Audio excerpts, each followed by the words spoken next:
Thank you for being the only person for us.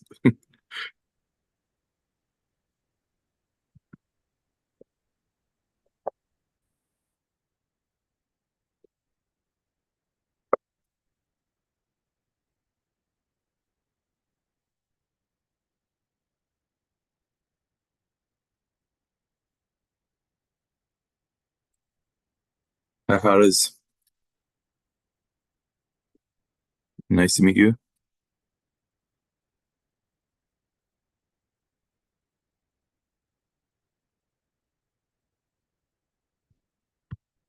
The Sierra platform. Nice. I'm assuming that's automotive. Hi, Rania. Right, freelancers. Nice. Okay.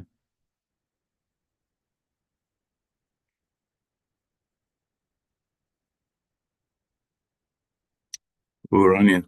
Nice. I like the list of services on there. Should connect on LinkedIn.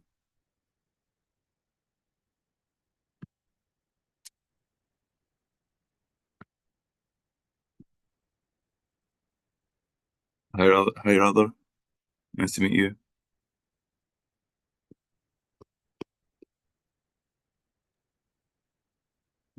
So it looks like we're live streaming on YouTube. Yes, it. Uh, Officially. Okay. yes, we are. So we can go ahead and start. Um, Cool. you wanted to say something? No, saying cool. Okay. Okay, okay. So I see a lot of our Takwin alumni over.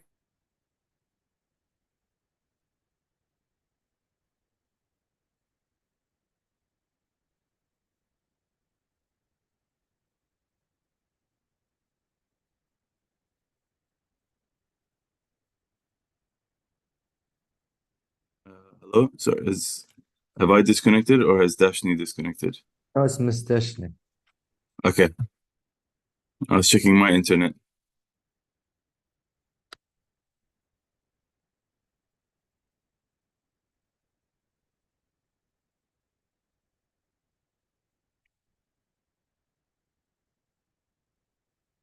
So the timing could not have been better for the disconnect.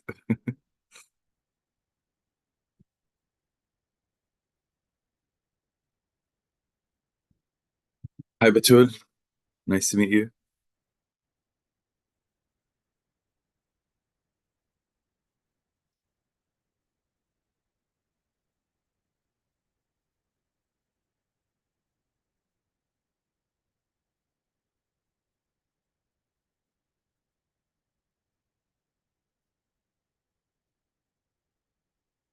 Thank you. Thank you.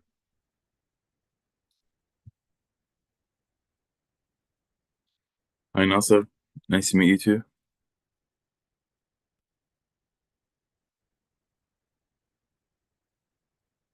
While we wait for Dashni, what does everyone do over here?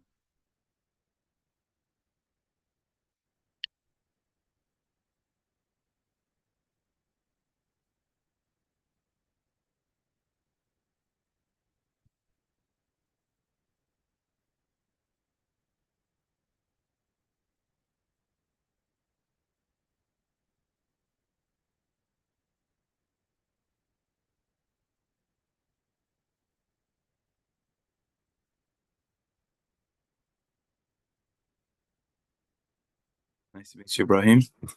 Yeah, guys, please introduce yourself while just Dashni comes back. So it'll be great to know where does everybody work? What does everyone do? Seems like the Iraqi ecosystem for startups has really like blossomed. So I'd love to get to know what everyone's working on.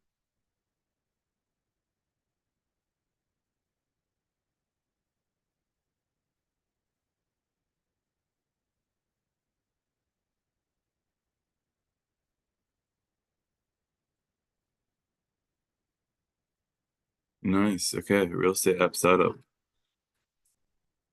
Interesting. And a crypto investor. Hello. Okay. Nice. So you'll probably be able to chip in quite a bit to this conversation, Nasa.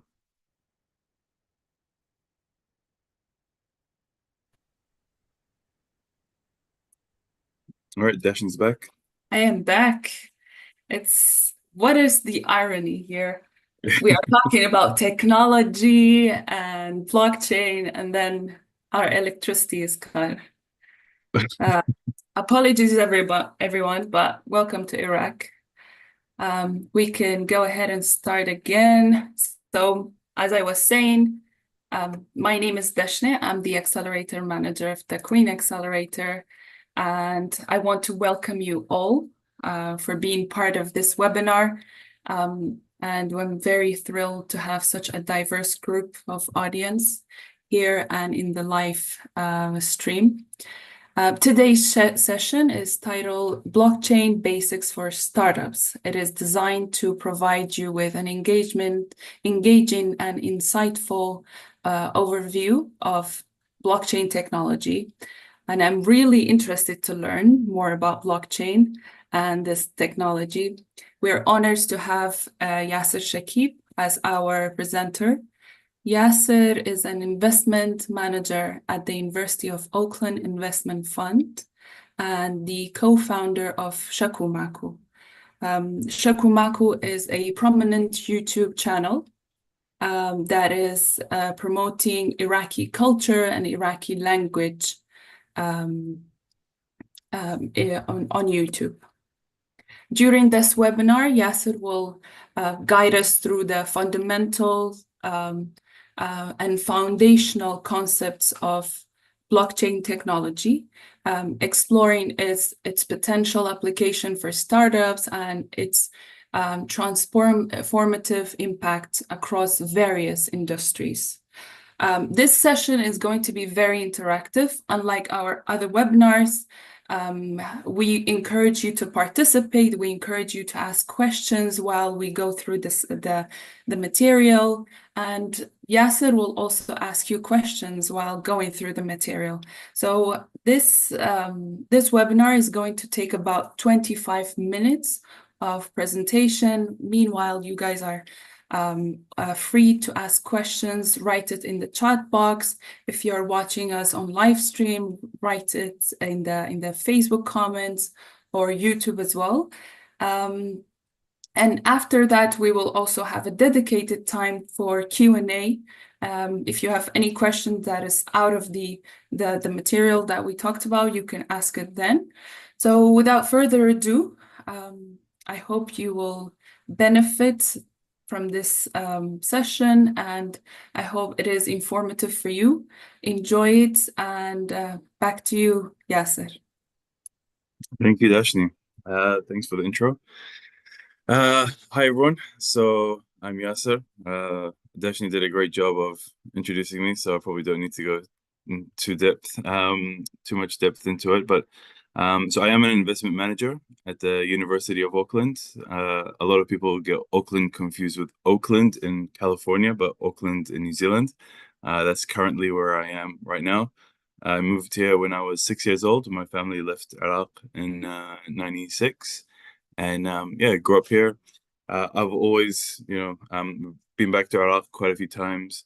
Always held on to our culture here and everything. So when my wife and I had our first child a few years back, we wanted to teach her Arabi, but in the Iraqi dialect. And when we were looking on YouTube, we couldn't find anything, and that's how Shakumaku was born. At first, what we started doing was we actually started translating songs like nursery rhymes straight from English to Arabic. And it became quite comical, right? Because you're doing like heads, shoulders, knees, and toes. So like ras chitif rukba rijil, or if you're happy and you know it, stomp your feet, so the anti farhana debbichi. And so these kind of lyrics started becoming quite funny, and we're like, okay, you know what? Let's put it into an animation, and let's see what happens when we put this on YouTube. And we thought we were targeting Iraqis outside of Iraq, which were very hard to target, by the way. This actually became quite popular within Iraq, and so yeah. Before I kind of go on to talk about blockchain and how I came into the blockchain world, I just want to talk about Shakumaku, since you guys are all basically target market here. So I'm taking this opportunity to basically share Shekumaku, since right now we're a startup as well on that front. Investment manager is my daytime hat, and then in the evenings, my wife and I, especially my wife, Tehad, she's uh, she's driving the whole thing, working on content. I'm doing more on the business strategic side, so I provide moral support and I give ideas. So I have the fun job basically. But yeah, so Shikumaku. So we started as a passion project, as I said. We've now evolved to like 44 unique nursery rhymes that we have on YouTube. We're constantly uploading content. We average about 1.5 million views a month on YouTube. We're featured on Shahid, so the streaming platform from NBC. Uh, we have an app that we launched earlier in the year. We're about to upload the second version of it. It's available on iOS and Android, so it's like teaching kids the Arabi letters, but through a gamified way, and we've put in like mini games to make it quite fun. We're also working on, I'm quite proud of this one, but it's the very first Iraqi original cartoon series. It's going to be called Zayn and Lulu. So that should be coming out next year at some point. And so there's 7-minute cartoons. Zayn and Lulu, basically, two children, Iraqi, part of an Iraqi family, as you're seeing in the background there. So they will be, moving to a new house, and they're basically learning how to become resilient and, basically conquer all those problems that you have of moving somewhere. But then you have the humor of the Jiddu and the cat we call Kishmish in there. So it's like fun for adults, but children will enjoy it. And so, yeah, right now we're collaborating with childcares in Baghdad, promoting them. We find that a lot of Iraqis outside of Iraq always want to see what's happening in Iraq. So we've got a team right now in Baghdad going around to various childcares, and inshallah, we're trying to go outside of Baghdad to venture out and just see what childcares are doing, and then they're displaying our songs and everything, which is quite cool. And yeah, last thing is just please help us grow the word. Subscribe to our YouTube channel and the app. That's our website, shekumaku.com. But yeah, that's basically Shekumaku in a nutshell. As for me, so the blockchain side, I've been in blockchain for about since 2017. And my very first thing when I understood what blockchain was, I wanted to see how can I bring blockchain into the construction side, because I graduated as a civil engineer initially, as almost every Iraqi seems to be a civil engineer. And so I was one of those Iraqis that graduated as an engineer. And so I thought, okay, how do I build a startup? So create a project management software using blockchain. And that was back in 2017. So it was very early, and I realized I worked on it for about 2 years before I realized, okay, this is there's a lot of solutions that are not out at the time, which today there are. I put it on hold, but that whole experience led me evolving my career to go from civil engineering into venture capital. And so I worked for a Web3 venture capital firm, focused purely on just investing into early stage projects. So yeah, I was head of investments there for about a year and a bit before I moved. I started angel investing. I also did some consulting work, and then we realized, like, okay, we want to stay in New Zealand. So I got offered a role over here at the University of Auckland, and my current role is to work with startups that spin out of academic research. So any PhD research that comes out of like the computer science department. So that's AI, deep tech, blockchain. I work with them, and then I commercialize that research, turn it into a product, into a spin out, help them get investors. The university, obviously, we have $40 million to invest, so we invest as well with them, and bring them out to our network. I go on their behalf to conferences. So I go to a lot of conferences, mainly in blockchain. So that's where my big focus is. And so that's basically me in a nutshell. Now we're going to go straight into the session. So the very first thing is, I want to pose this out to you guys. What is money? Okay, so you can't have blockchain without understanding what is money. So I want to see, what do you guys know about money? You can You're more than welcome to unmute, or you can just type it in what you think money is. And Dashni is going to give us her very first. It's going to be the first one, actually. I might go to you, Dashni, while people are typing. What is money? Something that we all want. Something that we all want. Yes. It's a And you like from. Yeah, sorry, go ahead. it's a means of exchange to purchase products and services. Nice. Yeah, it's a medium of exchange. Nice. I like it. It's a medium of exchange. Spot on. Rania is the paper that is needed to get needs based on their values. Yep. Complicated currency to attain ability sometimes, something that has purchasing value. Great answer. Um, Rather, yes. Is it rather? Hello, can you guys hear me? Yes. Okay, so hi guys, I'm Rajir. I'm studying Raja. cybersecurity in University of Kurdistan Hawler. So basically, in my opinion, money is just a tool that we are using it in our daily lives, and we all want it, yeah. Um, that's a simple definition of money. Just a paper. Yeah, thank you. Thank you. Thank you, Raja. Yeah, so you guys are all correct on that one. So money has a lot of meanings. So it's a medium of exchange.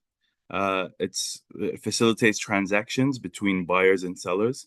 And the main thing is it's trusted, right? Because if I'm if I'm buying something from Dashni, for example, she's selling glasses, let's say, and I buy a glass from her. So she trusts that this money, she can use it to buy something else with it. So it's a medium of exchange. It's a store of value. It maintains its value over time, allowing individuals to save. Unfortunately, we've seen the sometimes what happens with hyperinflation when the currency gets really devalued. Um, but that's one of the problems with the current money, what we call fiat money. So FIAT, fiat, in case nobody has heard it. The US dollar, that's called fiat currency. So the problem with fiat currency is that it's constantly getting devalued over time. However, it still maintains some value. And we'll come to that in a little bit. I don't want to go too deep into economics because by a lot of these topics can have presentations of their own. So I'm going to go a little bit quicker through these simpler ones. It's a unit of account. It's a unit of measurement of market value. So we can say like, okay, this glass, it's worth maybe like, $1, for example. So we can always know that this is $1 if the glass appreciates in value because Shakumaku got really, really big, and so I sell this glass someday, and it might be like $5. I might sell it on eBay. Now it's that's what we have the benchmark in dollars, right? So it's a unit of account. It's portable. It's easy to transport. It's accessible. If I need to travel overseas, I can carry cash with me, right? But it does have limitations because you can only.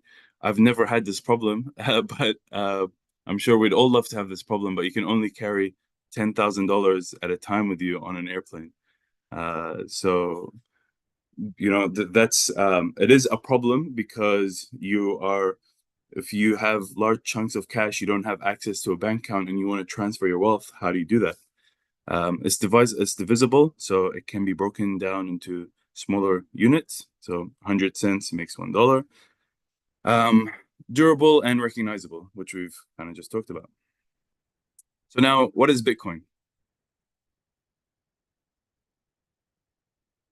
I'm gonna see this. How much do we know about Bitcoin? Actually, who has heard of Bitcoin? That's an easier one. That should get everyone. And who has invested into Bitcoin? It's a digital currency. I like that, Rani. That's exactly it. We are Satoshi. Yes, Satoshi. Digital currency with more freedom and ownership. Nice. Perfect. That's actually a spot on definition. So that one, so Bitcoin is a digital currency. It's a decentralized coin. I like that. Bitcoin is a digital currency that allows people to send and receive a digital asset directly without needing a bank or a middleman. So for example, right now, excuse me, Right now, if I want to send, for example, $100 to somebody in Iraq, I tried doing it the other day. It took almost 6 weeks to get through because the bank identified that, hey, this person has a bank account in Turkey and in Dubai. Why are you sending it to the Iraq account? And there were all these complications for $100. Took 6 weeks. Whereas, and that was through Western Union as well. Whereas through Bitcoin, that could be done within 10 seconds. I just transfer, I just put in the address, boom, it's there. So that's Bitcoin. That's the power of it. So it's decentralized. It doesn't need a central authority. It's secure, provides a secure, the security will come to it in a second. It's transparent. So there's a public ledger, right? It's a public record to show every transaction ever made on this blockchain. And this is updated every 15 minutes. So every transaction is recorded and you can always track it back. And Bitcoin came because in 2008, I don't know if people know this, but 2008, when the big housing bubble, the big housing crash that happened in the US, there was about, I don't know, $2, $3, $4 trillion or something ridiculous that moved, and they didn't know where it went. And that's when Bitcoin was made, because it was, the whole point of it was, how do we keep a lot of these banks accountable, so then that way we can track our money. So over here, a lot of people, they have their money in a bank account, right? And the digits that show on there is just digits. But with the bank, they have their own records. If everybody was to go and grab whatever money that they had in the bank, as I don't know if people know this, but you can't actually withdraw all the cash that the bank has. The bank will have about 5% cash of what the total deposits are. So if all of us here, we all have like combined maybe like $1 million in a bank, the bank will actually use about $100 million of credit to give out to people. So they only have to keep $1 million, but then they're allowed to use that $1 million to transfer or lend out about up to $95 to $100 million, depending on the jurisdiction. So transparent is one of the key things for Bitcoin. It's lower costs, so it reduces transaction fees. There's I think back in 2012, 2013, somebody moved about 50 or $60 million worth of Bitcoin, cost them under 60 cents. If you were to do that with any bank today, they'll take a 0.1% or 0.01%. So what is that? It's like $60,000 or something. Yeah, so much lower fees. And it means that anybody has got financial inclusion. You don't need a bank account. You just need a smartphone, and you set up your wallet, and then you can immediately get plugged in to trade. So you don't need a bank or this financial institution. So that's why it's decentralized. Oh, oops, this is, there we go. So what is blockchain? This one I might just kind of run through it, because the next one I will want you guys to answer. But blockchain, it's a open distributed ledger that can record transactions between two parties in a permanent way, verified and permanent way. So what does this mean? So blockchain is the technology behind Bitcoin, right? What makes Bitcoin so special is blockchain. The way I look at blockchain, it's like the internet, okay? How the internet operated was, you needed somewhere where, hey, we can put all these websites and all these things on it, all this data on there. And then you have these things called interfaces, which are the websites that can allow you to access information that's on the internet, right? So the internet was that base layer, but you can just throw in whatever data in there, and that's how you can create websites. Blockchain is basically that. However, you're limited to what you can put in, because now everything is recorded, right? And it has a ledger. This is the main thing. It has a ledger, so it records everything. Blockchain by itself, it's just like, you think of a cube that never moves, okay? It never ever moves. And then when I'm trading, for example, if I send 1 Bitcoin to Dashni for her birthday, let's say, so then that 1 Bitcoin doesn't actually move. All that's moving is the ownership of that Bitcoin, okay? So this is blockchain in a nutshell. The chain never moves, it stays the same thing. Coins are never actually moving, everything stays here.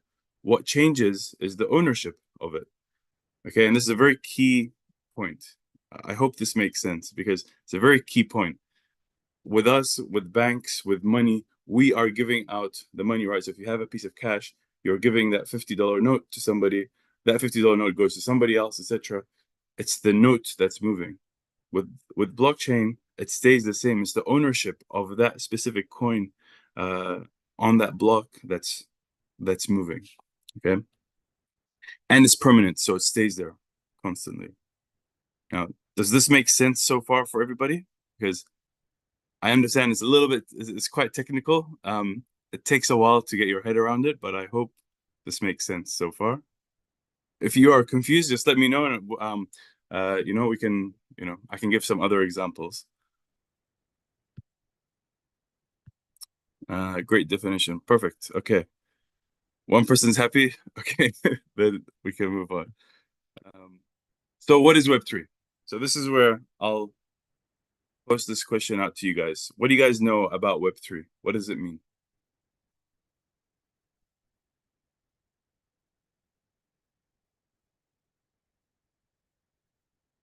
Anybody heard of Web2, Web3, Web1?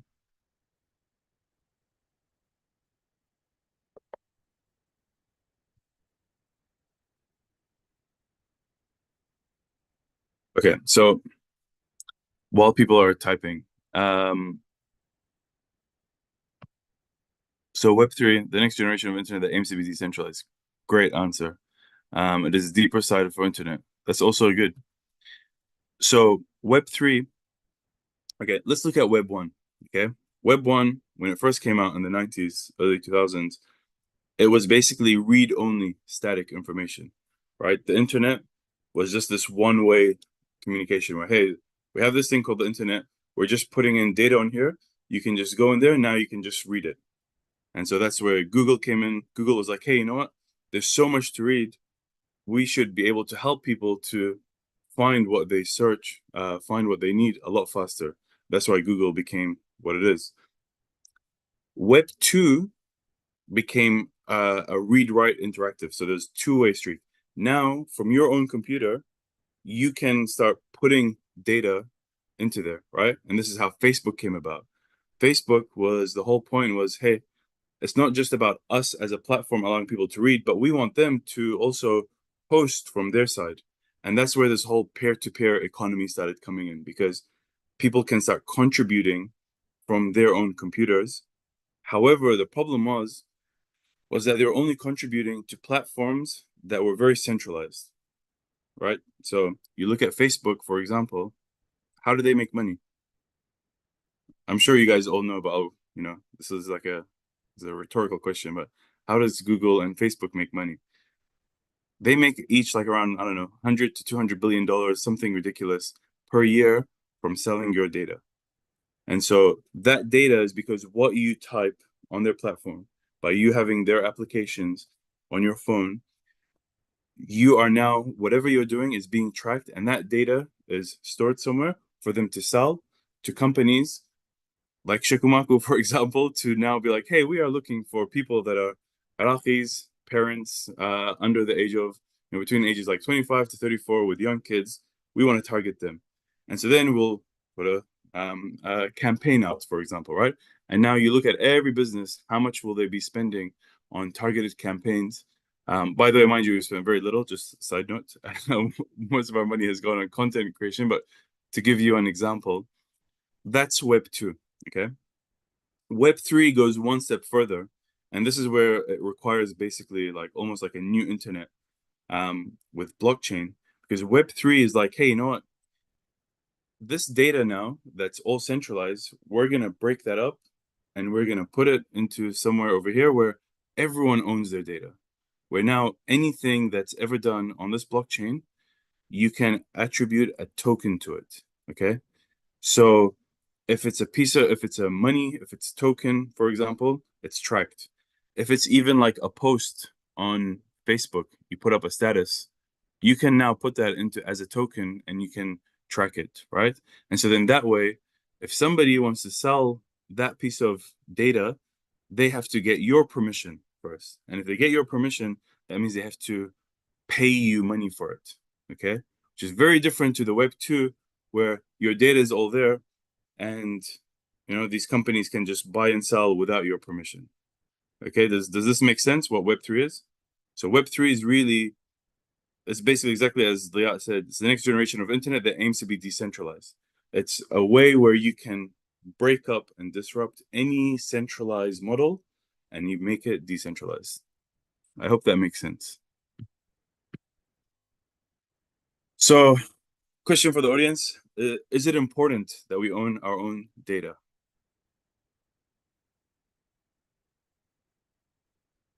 Is it important? Should we own our own data? And if for people who are lost right now, just that's fine. We can say that's fine. You could just ask a question. Yes, important, absolutely. Okay.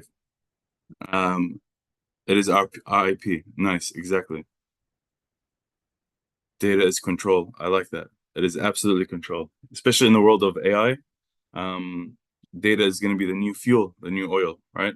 And a lot of these AI models right now with AI, it's reached to a point where they're all reaching the same level of intelligence because they're scraping every bit of public information that's on the internet. Eventually, it's going to come a point where these AI models, they'll only get better based on your personal data. So you understand where the value is for blockchain. Yeah, sorry, Raja, you had a question. I didn't have a question. I have a question actually about Bitcoin, but what you asked us, I believe, yeah, it's actually Yes. very important to own your data. And as we go through from like further from future, Web 4 will come out, and as you talked about AI, it's very, very dangerous, and your data can be faked, your face can be faked. Like it's very dangerous, and we every year we see more dangerous stuff. Like like as a person that I'm technology and cybersecurity, like what I've been expecting, like it's far more dangerous. And like when ChatGPT came out, everyone was shocked. Like how it will be possible, or when people can fake your face and do something bad about you, everyone is shocked. Like I believe it's I don't want to scare anybody, but it's we have to control it as humans, otherwise the machine will control humans. And thank you. Thank you. That's a brilliant point. Absolutely. And this is why, for me, I'm very passionate about blockchain because it is the infrastructure. It's a very important infrastructure for AI to work on. And if we don't understand it, we're gonna miss that boat, you know? There's a reason why countries like UAE, like Singapore, now the US, are investing billions and billions of dollars into this infrastructure because they understand the importance of it. If you can capture the right startup, the right value, the piece of value, or the right problem to solve, you can make fortunes of money, but you can also solve huge problems online in the digital world. And right now, blockchain has a lot of problems, which we'll come to. So there's a lot of opportunity. This is where the next, again, think of it as this is the year 1999, 2000, and this thing called the internet just came out. What kind of applications could you have created in 2000 on this thing called the internet? This is where we are with blockchain right now. There's this thing called blockchain. What is it? What can we build on it? That's where we are. And that's why I think, me being from Iraq, obviously, I'm hoping that we will get a lot of entrepreneurs that go into this world to, bring that value back into Iraq because it's, sorely needed. Cool. So how do blockchains work? Okay. This looks very complicated, but we're going to break it down. Okay. So the very first thing, a transaction is requested. Okay. Let's say again, this time it's my birthday and Dashni is going to send me 1 Bitcoin. So she sends me she sends a transaction. There's a request. This block that represents the transaction is created. Okay. What the block means is every 15 minutes, there's a new block that comes out in blockchain. Okay. And in that block, what it means is that it's got every single transaction of every single block up until that point, right? And then this new block just adds the next 15 minutes of transaction onto here before it moves on, and then a new block is created, which will have that previous one and everything else, right? And then plus this 15 minutes, and so on and so forth. Okay, and there's a better diagram which will come up after this, but a block that represents the transaction is created. This block now that's created, it's sent to every node in the network. Okay, every node means that everyone who is verifying the blockchain, okay, these people are called miners. I'm not going to go into mining right now because I can do a whole presentation on it. But there are people that are needed to verify the transactions. And so with Bitcoin, it's the most decentralized network because you have so many people mining and they are collecting fees by being able to verify these transactions. So again, for example, let's say Dashni is sending me the 1 Bitcoin, and over here I have, in this case, we have Raja. He is someone who is a node operator, and so he approves this transaction, right? Him and everybody else in this call. Everyone's like, yes, Dashni is sending 1 Bitcoin because she owns it, and Yasser is receiving it. Yes, we all approve. Okay, because everyone approves of this transaction, which is done automatically. Now the transaction, so the nodes, they call it, they validate the transaction. They say, yes, we all approve it. Everyone who approved it now gets a reward. So if that 1 Bitcoin makes, it's like a 20 cents, for example, or 10 cents a transaction, that 10 cents is spread out to everyone, every node in the network. Now you think of how many transactions per second are happening. This is where the volume comes in.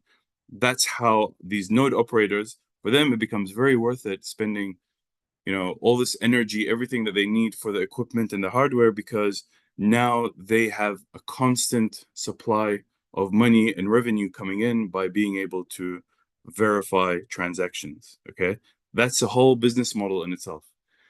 Countries like Russia, El Salvador, a whole bunch of places, they're using all types of very innovative ways for Bitcoin mining. So they're using renewable energy and all these things because it's really good revenue. For economies, it's amazing. Again, that's another separate session, which I'm more than happy to do a talk about someday. But this is something that can really benefit economies as a whole. Now, the block is added to that existing blockchain. So we said the block that's here, recorded everything. Now it's added into the overall blockchain and the transaction is complete. And so, oops. So how do they work? So again, this is the block that we're talking about. And in this block, this is the one that for my birthday, Dashni sent me 1 Bitcoin. Okay. And each block has, I'm only going to talk about these 3 things. It has a header, which is like the title. Okay. It has the previous block address. So the previous block address is this one, right? So we have 3 blocks here. This is the current block, block N. This one was the block before it 15 minutes ago that everyone approved. And this is the block that 15 minutes later will come, okay? So in every single block on a blockchain, it has the title, it has the previous title, okay? The previous title, and then it has a timestamp to show that, hey, 15 minutes ago, at this exact time, this is when this block was created, and this is when this block was approved. And so this is how, and I'm not going to go into these last 2. It's very technical. So just bearing in mind just these 3 things alone, this is how blockchain becomes permanent, because now they're forever linked. And that's why nobody can change it. Okay. Does that make sense for everybody? If anyone has questions, please ask. But I try to make it as simple as possible for how blockchains work. It's kind of like explaining how the internet works, right? It's you have to get somewhat technical before we talk about the applications. So I'm hoping everybody's with me and nobody's bored. Yeah. Cool. If you do have questions then on this, save it till the end. I'm more than happy to come back on it. Properties of blockchain. So it's distributed, right? So again, everyone is able to have a share of the revenue. Everyone's able to have a share of the security. It's immutable, which means nothing can be reversed. Okay, if we go back one slide, once this block becomes this block, right? Because every 15 minutes, block n becomes block n minus 1. That's it. You can never make block n minus 1 be block n. That's it. It's gone. It's history. So this is a very important part. And that's why the security is so high, because nobody can tamper with it. It's time-stamped. So there is timestamp. And again, this is very important. And I'll come when we go to the applications, I'll look at very shortly why timestamps are very important. It's unanimous. Everyone has to agree on it. And that's written into the code of how everything is processed. It's anonymous.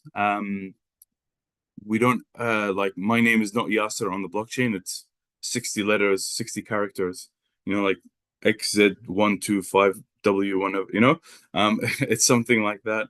So it's anonymous. That will probably change a bit later on, but that's another story. It's secure, and the one of the main important things is programmable. So you can have smart contracts. Okay, and I'm going to talk about smart contracts because it's very important, because one of the best applications that we get from blockchain is the smart contracts. فشنو هذا؟ Smart contracts automatically carry out agreements when certain conditions are met without needing a middleman. Okay, so what it means is that whenever you have condition 1 meeting condition 2 and everyone's happy, it's immediately executed. Think of it like a vending machine. You can transact any time without needing a shop owner to give you your product, as long as you meet its condition, which is making the payment. All right. So in this case, I'm going to go back to Dashni. I'm buying Dashni some chips from a vending machine. When that vending machine, as soon as I put the money in, okay, it's allowed, and I've put the code in. The vending machine understands. Okay, he's put in the code. He's put in the money. The money has been received. I will put out the piece of chips, and here you go. Now that's exactly what a smart contract does, but digitally, where whatever application you may have, for example, hey, I buy this thing. As soon as I buy this specific token, because I have transacted on it, and in the code has written every time somebody buys and sells this specific token, maybe 2% of this fee goes into this wallet, to the developer's wallet, right? Or whoever created that token, they will forever get 2% of the fee. Okay, so you can start writing instructions into the code. And a great way of thinking of it, an example I like to use, is you look at smart contracts as like the laws of the universe. Okay, in the planet Earth, where we live, gravity is 9.81 meters per second, right? That's if I remember correctly. So we have gravity, we have all these kind of things, right? And then we have like 24 hours a day, whatever, 365 days a year. Now, if we go to another universe, for example, another like galaxy, now everything could be changed, right? Where maybe gravity is very different over here. Days are different, etc. So it's the laws that govern that specific solar system or galaxy. The same thing with smart contracts. You are writing your own laws for how people interact on your blockchain. Okay. And so effectively what you're doing is, again, if we're looking at the internet, it's like rather than having one centralized internet, you have these mini internets, right? Which you transact in based on the smart contracts that tell you this is how you can interact on this internet. Okay. Which is, in this case, the blockchain. That's what smart contracts do. I hope you're with me. So if you have questions, write it out, and I will answer them.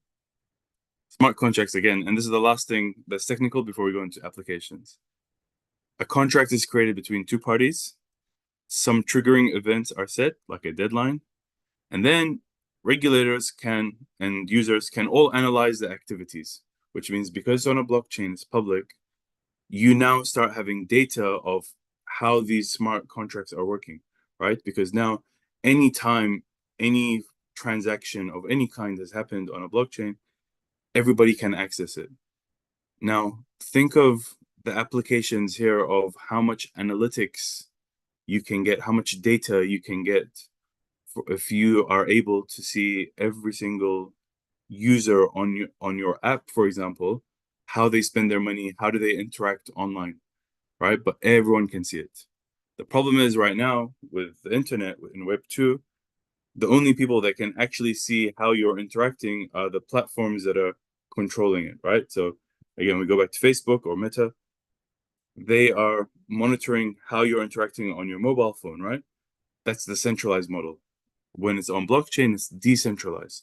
So now all that data is broken. So you now access it. You have, you are the one in control, and you can also see what others are doing. So you can actually gather that data yourself rather than having to pay Meta. Hey, I want, get me, this specific user, give me this specific data. You don't have to pay for it. It's all available online. Cool. So the fun stuff, applications. Bitcoin is obviously an application. IoT, online music. I'll break down a lot of these things. But these are all like the applications are endless for blockchain. Blockchain can be inserted into every single industry, and it will be inserted into every industry. It's a matter of when, not if. A very interesting one is voting, and I'll come to that in a second as well. Now, what are NFTs? I'm sure you guys have all seen NFTs, and I'm not sure how we're doing for time. Oh my God, time. Okay. So what are NFTs? I'm gonna have to rush through these last sets of slides. An NFT is a non-fungible token. So we had tokens like Bitcoin, they're fungible, right? So that means one Bitcoin can it can be denominated into 100 million, what they call Satoshis. With an NFT, it's one unique token. It's a unique digital asset. It can't be divided or anything. And so it basically represents ownership or authenticity of an item. So whether it's art, music, virtual good, etc. And it cannot be replaced with anything else. So think of it this way. If you have, I don't know if you have ever collected cards or anything, rare. If you want to verify that, hey, how can I know that this specific trading card or this specific toy is rare? It's hard to do in the physical world, but on blockchain, you can always verify it because an NFT is that unique asset, right? It's got the timestamp to show when it was verified, etc. Now, NFTs make royalties extremely simple, right? Where the best example that we've seen right now for NFTs have been like profile pictures and everything, which is a very silly application for NFTs. But it's also very useful because if I'm an artist and I want to say, hey, my drawing, for example, whenever somebody buys or sells this drawing, I want to earn a royalty off from it. Okay, so imagine like Van Gogh or whoever drew the Picasso and stuff, Leonardo da Vinci. Every time their drawing has been sold, even though they died 400 or 500 years ago, only the buyer and seller are getting that value. Whereas now in blockchain, for life, like let's say, for example, if the Mona Lisa was built on chain, the Leonardo da Vinci's family would still be earning a royalty every time it was bought and sold. And so that's the power of NFTs. However, now you can use that. So NFTs have a place in whether it's invoicing debt, you can tokenize that. Social media posts, I talked about. If you put up a status, now we will know who was the first one to set like a viral post, right? Because you can always timestamp to see which token was the first one to come out to say, Trump was elected, for example. Books and songs, real estate, event tickets. Tickets is a great one. Imagine you're buying a ticket to Kalvim Sahar, for example. This is the best example I can think of right now. and you want to sell your ticket, Kazım Sahar is not going to see any of that money when you sell it, right? Because you bought it and you're selling it to your cousin, for example. Now, when you make it an NFT, you have to transfer that ownership. So when it's sold and it goes into their wallet, there has to be a transaction, and Kazım gets 2% of that. For example, if that's what he said. And so it creates a whole new use case for tickets as well. IP, popularity, all these things, your branded goods. And this is, by the a really important one for any startup. Right now, a lot of startups in the blockchain world, it's like, okay, hey, and I'll come to it in this one. Actually, sorry, that's the next slide. What's stopping blockchain from going mainstream? So adoption, scalability, the security, which I won't touch into right now, but interoperability. What this means is how do tokens flow right now from one user to another on different networks? You know how I said we have different internets, right? Like different blockchains. How does the money go from here to there right now very flawlessly? These are the issues that are being worked out. So that's the current state of the technology to show you just how early we are in this. A lot of the money right now has been going on infrastructure, not on the apps. So people are waiting for apps for that next big app, like a Google or something, to come out. So I'm hoping that this will inspire people to go out and look into blockchain and look into the applications. And what we're going to be seeing is on-chain will be the new online. We'll no longer say online, it'll be on-chain.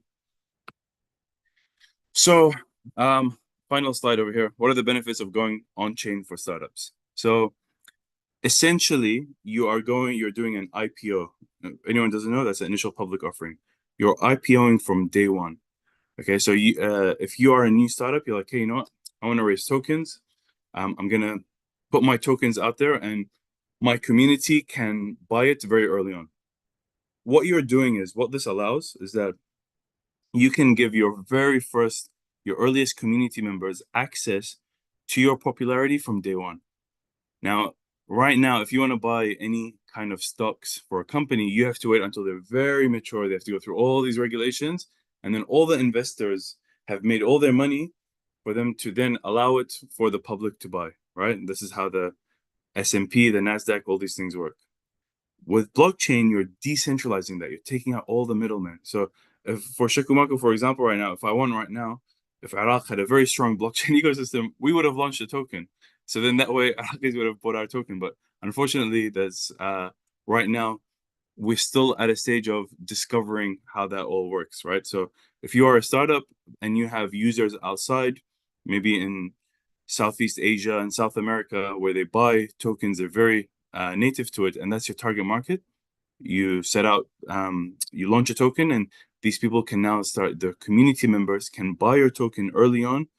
And if you give it some good use cases, you know, sometimes payments, gas fees, like, you know, processing transactions, voting, hey, you have, you know, a percentage, you might have like 1% of our token supply, for example, you have 1% voting rights, which means every time we need the community to vote on something, you can vote. Or saying exclusive memberships. Hey, if you own, like, you know, for example, you say like, okay, there's 100 million tokens and you own like 1,000 of our tokens, you can access all of these features on our website, you know? So then that way now you're giving exclusivity and all that kind of stuff. I won't go into this. We'll be sending these slides anyway, so you can read through it. But one of the main things is it gives you way more insights on the users using your products by tracking their wallets and seeing their on-chain behavior. So it's just a great way to see the insights of your users on-chain. Okay, so again, I've kind of touched on it. I realize I've gone way over time. And this is the very last slide over here. So I'm sorry, Dashni, for going overboard over time with this.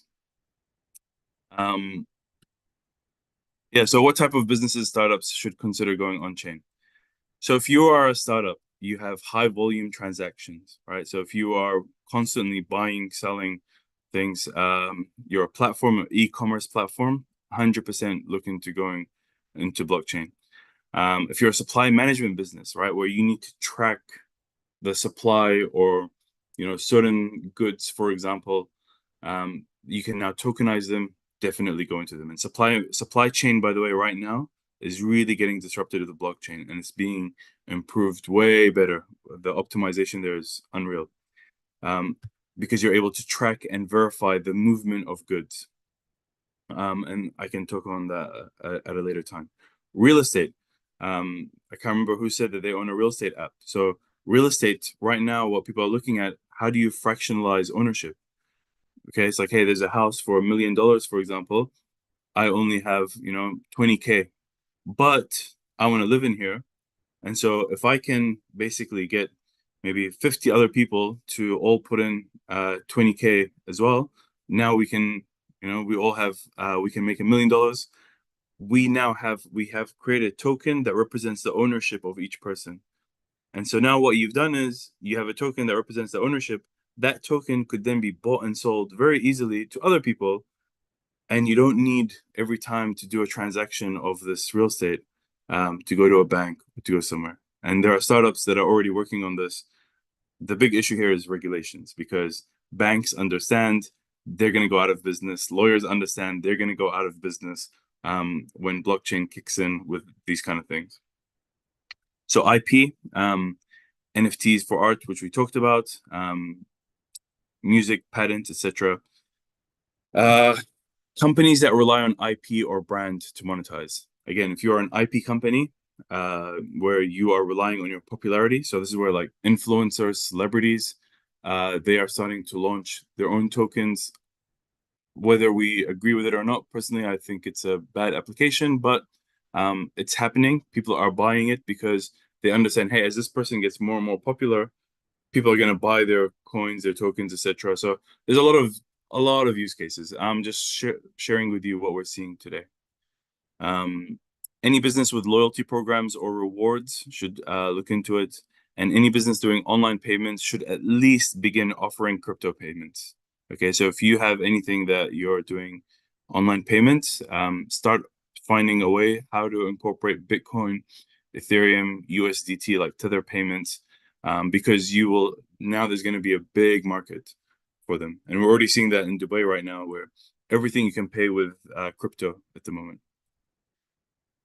And Dawkhnakum, I know. So thank you for listening. Sorry, I went really way over time. I think I spent a little bit of time explaining things a little bit slower, but I hope it was useful for everybody. And I'll open it up to some questions. And Bahra, the first one, aren't NFTs at risk of losing value with the world of fakes and digital copies available everywhere? If you are referring to NFTs as like, profile photos or these kind of things right now, yes. However, at the same time, there will be a very, very select few that will retain its value, probably go up in value, because what we're seeing right now is the early days of NFTs, right? So you can imagine 50, 100 years from now, let's say, where if you have a wallet or something, right, where you have all these NFTs on there, at some point somebody's gonna value, hey, these were some of the first NFTs that were ever created on chain. They will become classics, right? It's kind of like with cars. The older certain cars get, at some point, they start increasing in value. Again, not all of them, because there's a lot of rubbish out there, but there will be a select few. Yes, Roger. Hello. So first of all, I want to say thank you. It was really such an amazing seminar that you did. You explained all the slides very well. Thank you so much.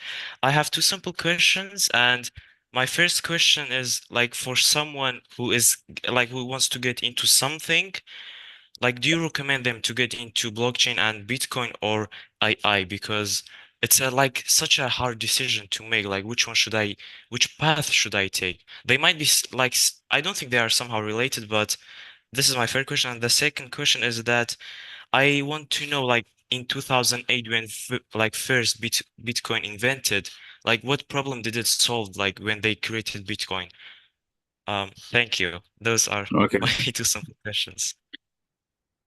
So asking Bitcoin or blockchain, blockchain is the technology behind Bitcoin. So if you're asking about an investment, for example, I don't give financial advice. However, I will say Bitcoin right now is probably the safest cryptocurrency. It's actually the safest cryptocurrency you can buy out of any other ones. And I don't recommend anybody exploring outside of Bitcoin because Bitcoin right now has the regulations, it has governments buying it, it has everything. So that's there to stay. It's yeah, extremely unlikely it will ever go away. So Bitcoin is there to stay. Um, and the second question, sorry, what was the second question again? I'm trying to remember. Sorry, it's midnight over here. So Yeah, the second question was that in 2008, when like first Bitcoin invented, what problem did yes. it solve? Why So did the they? big problem, yeah, Yeah, the whole point, if you read the Bitcoin white paper, and I'd recommend everybody read the Bitcoin white paper, okay? Because the person who created Bitcoin is anonymous. We don't know who it was or which group it was. Anyways, the whole problem it solved was the banks, every time the US banks or any banks really, as soon as they make big mistakes where they have invested too much money into certain things and then the system breaks. Now all of a sudden it's like who gets affected is the people, right? The people, their deposits in there, their the pension funds, right? If you have like retirement funds in there, the banks usually use that as their first way of recovering their own funds because the reality is that they rely on people's money as collateral for whatever risky, stupid stuff that they do. So, and the problem is that what happens behind the books over here, we don't know because their ledger is what we have to trust that they do, and we don't get access to that ledger. Blockchain came in and solved that because, hey, now if everyone is interacting on this ledger, on this open source ledger, which is called blockchain, we can start tracking the movement of all funds. So even right now, for example, in 2017, a hacker stole $600 million of funds. I think 200 million, that one. $200 million of funds from some exchange. Then what happened was he's like, okay, let me try to withdraw it. But then people came in and like, okay, all the exchanges came together and like, okay, this person needs to withdraw $200 million of Bitcoin. Every time he moved that money from one address to another, that address got blacklisted. That address got blacklisted. And then what he started doing was he started transferring like $100 of Bitcoin to like thousands or tens of thousands of wallets. So then these exchanges started coding it so that whatever wallet the Bitcoin from this wallet touches to never get to be blacklisted from any exchange. And you know what happened? The guy ended up giving back the $200 million because he couldn't withdraw. There's no way for him to convert $200 million into his own money. And so he gave it back. And that's happened quite a few times where hackers got in and they're like, okay, we don't know how to take this money out. Now there's a lot of sophistication. It's different right now, but that's what we're talking about. And yeah, so I hope that answers the question. How can startups leverage NFTs to build community and engagement? Okay, great question. So if you're a startup, you want to leverage NFTs, right? What again, you'd need a good use case for it. And you need to have experts to show how do these NFTs have value. But if you have a strong community and you show like, hey, you know what? These NFTs that we have right now, buy them, okay? Help us raise money, and we are going to promise that we are going to put value back into this by being the first one to hold this NFT, for example. You'll say, let's say, for example, excuse me, let's say you are an author selling books, okay? But you need the time to write the book. So you say, hey, I've written really good books before, but I need to quit my full-time job. I'm gonna sell 1,000 NFTs. And if everyone puts in like $100, for example, from this, I'm gonna have $100,000. This $100,000 is gonna pay me for 2 years, for example. And so I can write this book. And the people that have these 1,000 NFTs, they will forever get every single book I'll ever release. And they can also monetize, for example, anything that I do in the future from this company. So a lot of companies and startups are pledging like, okay, we are going to give like 20% revenue that we make back into these NFTs. So it gets distributed. So now you have some kind of share into the company through the NFTs, right? So these are all different, a lot of different ways, and it's very case by case basis. So if you have an idea, I'm more than happy to, if you send me a LinkedIn message, I can, send some suggestions and stuff. But yeah, it's case by case basis, but it's how you get crafty and innovative to basically show your community that invest into these NFTs, and I promise that your NFTs will either make money or they'll go up in value.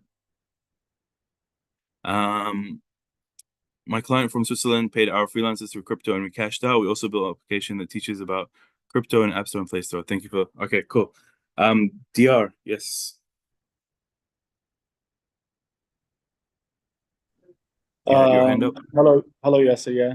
Well, first of all, thank you very much for the great presentation. I'm not a technical person, but I've been listening to your presentation and you quite explained it very well. Now I understood all the concept. From Awesome. Jamana Real Estate, I've been working real estate agent. I was 4 years, and I don't know if it's someone else or it was me who you meant, because we, as a real estate, we're currently working on fractional ownership. We're trying to bring that business model to Iraq, and I've been getting to know about blockchain technology, and I've been thinking about installing this technology into the startup. So I don't know if there's any way we can collaborate or you can connect me with the right person. Probably if we can have a one-on-one meeting, I would highly appreciate that. But I'm really open for collaborations and for some people who can help me with the technology side of starting this startup with blockchain. Yeah, sure thing, man. Thank you for the feedback, by the way. Feel free to reach out to me on LinkedIn.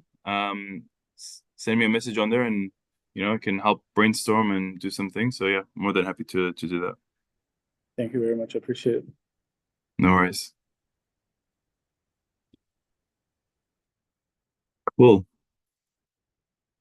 Yeah, so I think just seems like there's nothing else. Looks like everyone has understood everything. For closing statements, I highly recommend everybody to start learning about this piece of tech. It's very complementary to AI. Both of them are very critical, and in the future, there's a lot of, in the future, a lot of businesses are not going to operate unless they're on blockchain. We don't know if it's going to be 5 years, 10 years, 20 years. But it will come because everything eventually is going to go down that way. We're seeing all the big governments now starting to do that. We're looking at BlackRock and all these guys, they're all starting to look into it. So if we are educated on it, we know how to take advantage of it and utilize it. And, this is where if you're an entrepreneur or founder, you want to ensure that you're dynamic, if there's a new technology on the rise, how do you utilize it for your own startup?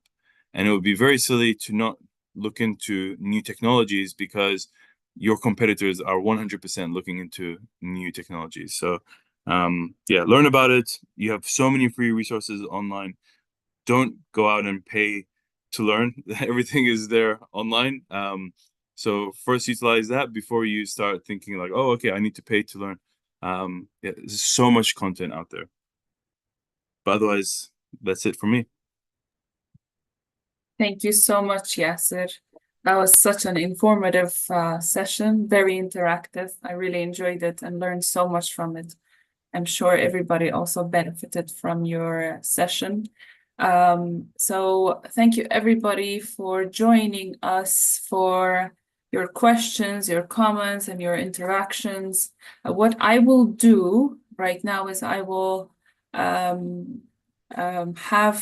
Yasser's LinkedIn on here for anyone who wants to connect him, who wants to chat with him, so that we can keep this network and keep this communication if anybody needs it. Otherwise, have a wonderful day, everybody. If you want the information, I will just drop it. But have a good day. Thank you so much.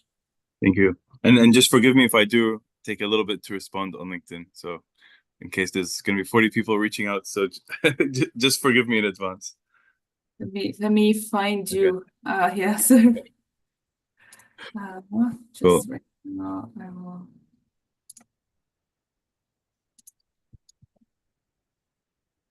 Beautiful. Okay.